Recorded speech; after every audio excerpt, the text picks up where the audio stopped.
The birth of a new religion. The big question.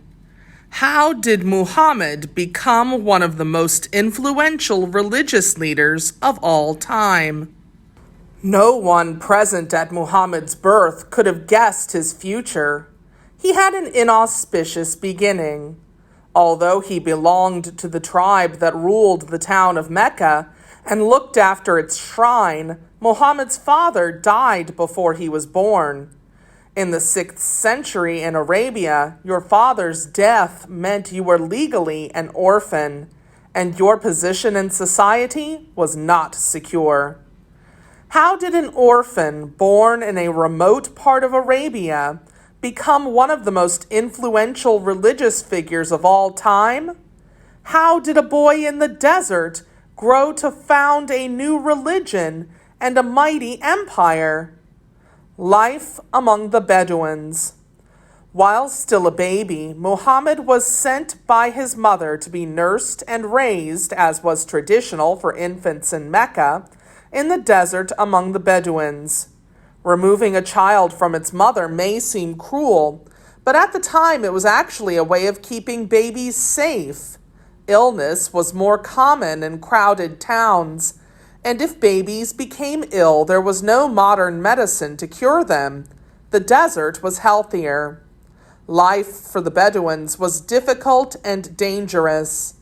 Finding enough water in the desert to survive was a constant struggle, and there were barely enough crops and cattle to feed everyone. From a very young age, Muhammad worked for his foster family. As a boy, he would have tended to the camels, taking them to the well to drink, and watching out for hyenas and other predators. At night in the desert, the sky is very clear, and the temperature plummets. In the freezing air under the stars, the men of the tribe would recite long oral poems, stories of battles won, of grand adventures, of loves gained and loves lost. Hours-long poems were recited by heart. The Bedouins valued honor, bravery, and survival in the face of hardship. Their tales were full of these values, and Muhammad would have absorbed them. Muhammad, though believed to have been illiterate, understood clearly the importance of words and stories.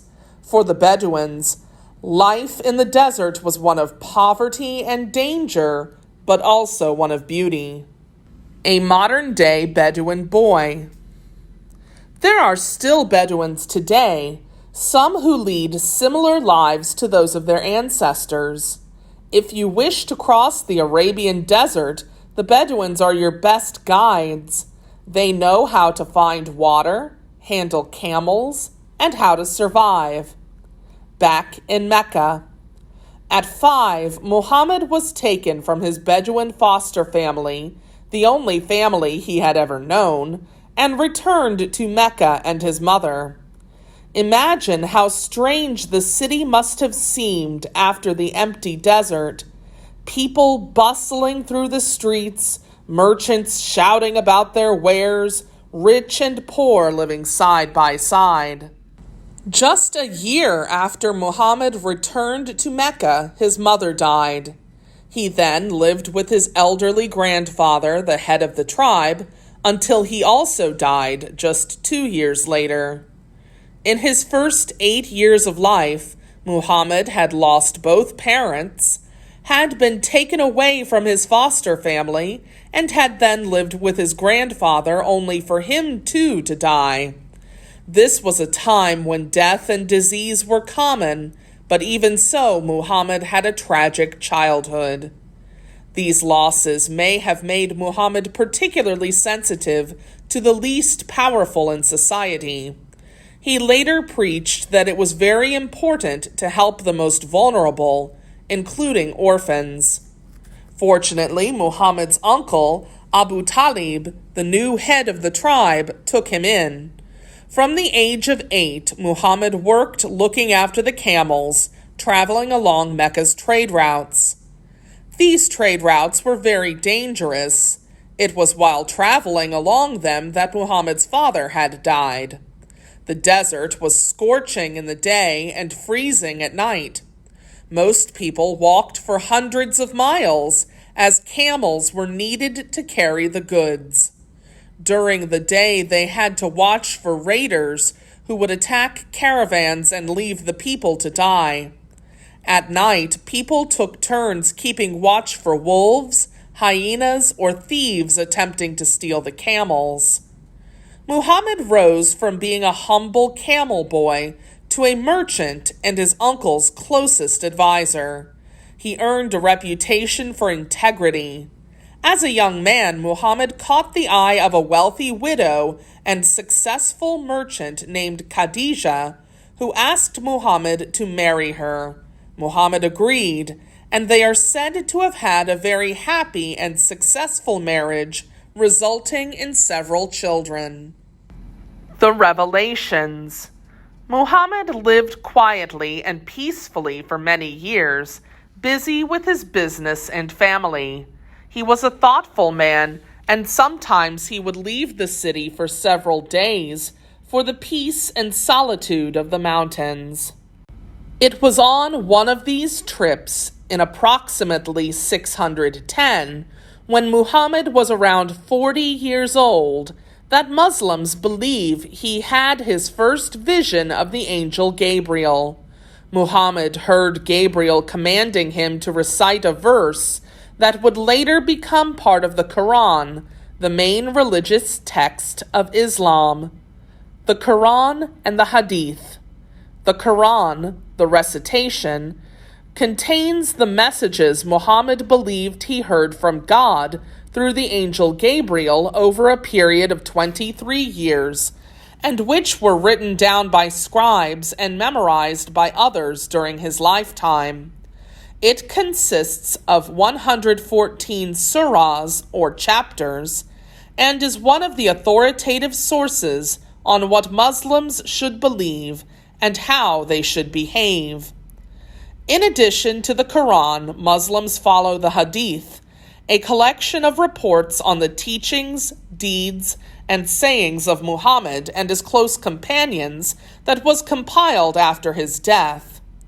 One of the Hadith summarizes what are generally called the 5 pillars of Islam: Shahada, the belief in one God and Muhammad as his prophet; Salat, prayer 5 times a day; Zakat, giving a portion of one's income to the poor and needy; Saum, fasting during Ramadan, the 9th month of the Islamic calendar; Hajj, pilgrimage to Mecca once in a lifetime.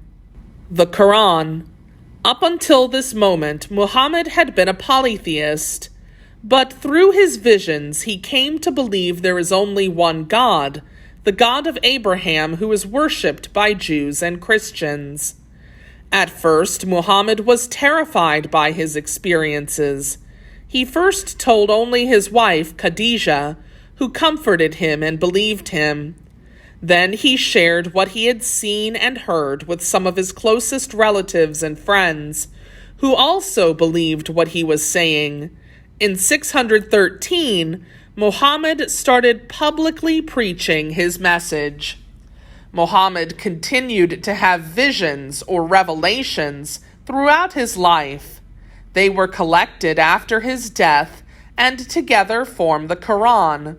Muslims believe that the revelations in the Quran came from God, just as Jews believe that the Torah, their own holy book, is from God.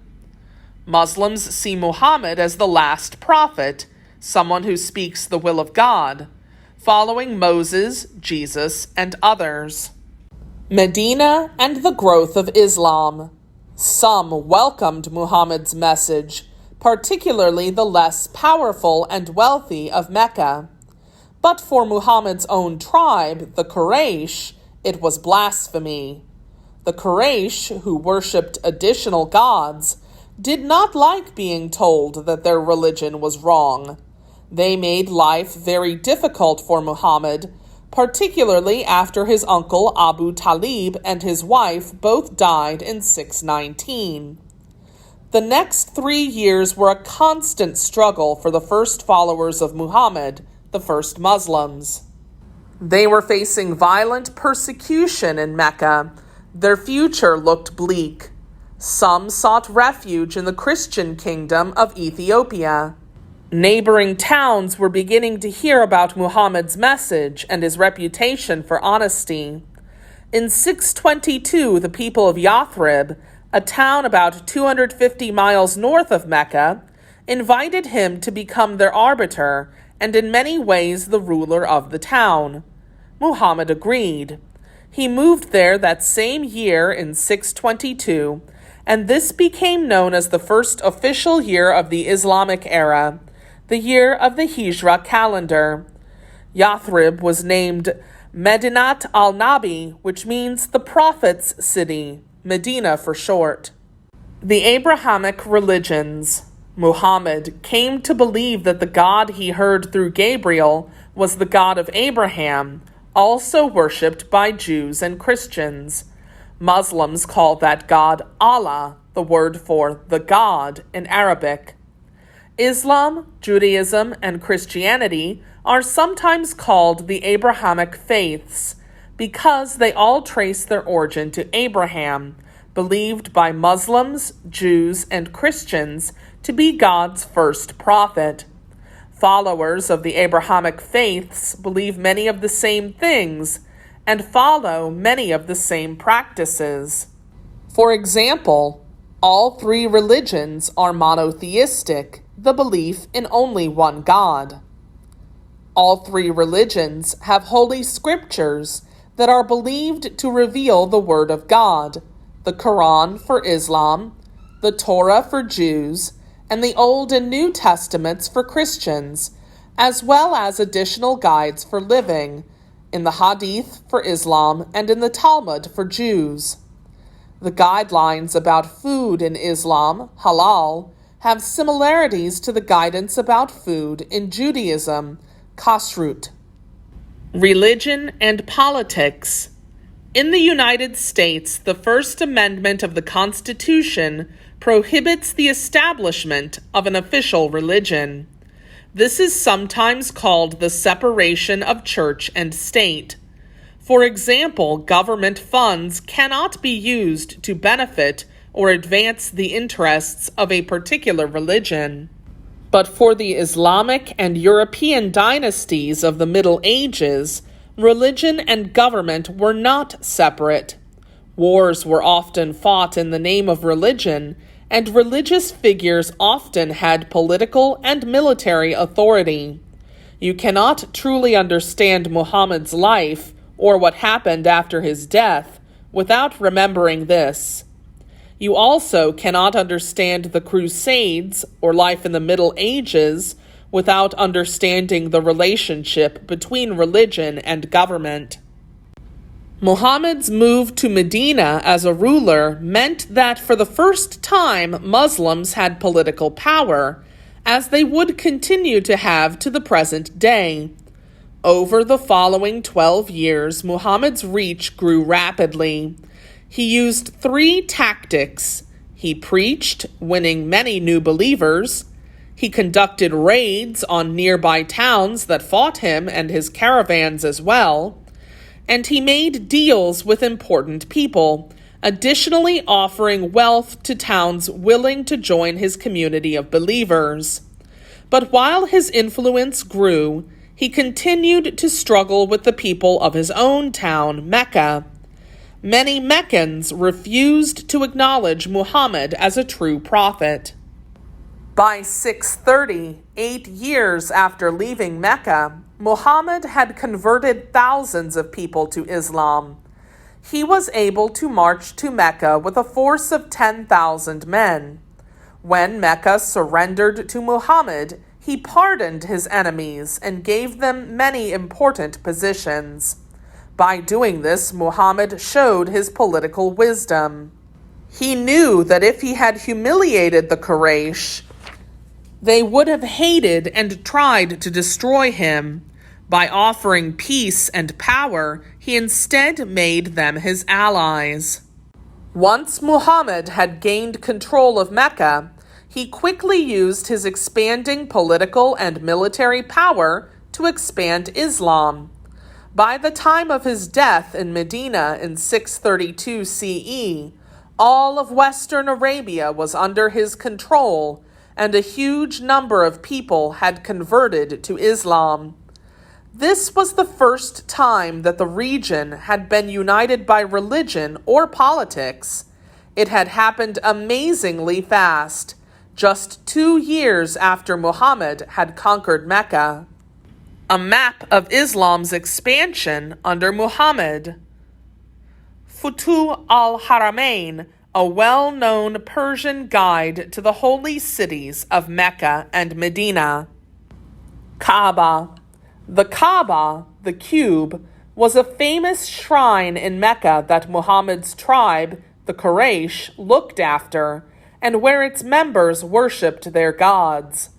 It is an ancient stone structure that Muslims believe was originally built by Abraham. When Muhammad returned to Mecca in 630, he destroyed all of the idols in the Kaaba and made it a place of worship for Muslims. Today it is inside the Grand Mosque, the center of the Muslim world. When Muhammad returned to claim Mecca, most of the people there chose to convert to Islam. In 632 CE, just before his death, Muhammad called on his followers to make a pilgrimage to Mecca. More than 100,000 people joined him. Since then, there has been a pilgrimage every year to Mecca, the Hajj. Going on this pilgrimage is one of the 5 pillars of Islam for those who can afford it. Over 2 million people now travel to Mecca every year for the pilgrimage, and as many visit it outside of the Hajj season. Muhammad's legacy. In 632, just before he died, Muhammad went on a pilgrimage from Medina to Mecca. On the way back to Medina, he stopped and gave a sermon to his followers. He told them he was about to die and that they must continue to follow the Quran. But who would succeed Muhammad? There was no unified view, and Muhammad's own words arguably did not make this clear. In his final sermon, he had talked about his son-in-law, Ali. Therefore, some of Muhammad's followers believed he had intended for Ali to lead the Muslims after his death.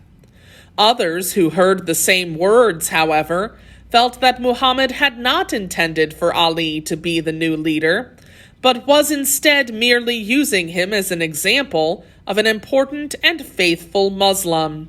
As you will discover later, this disagreement was very important in Islam's history. The ambiguity over the role of Ali caused a lot of discord among the new Muslims, even as they continued to expand and conquer.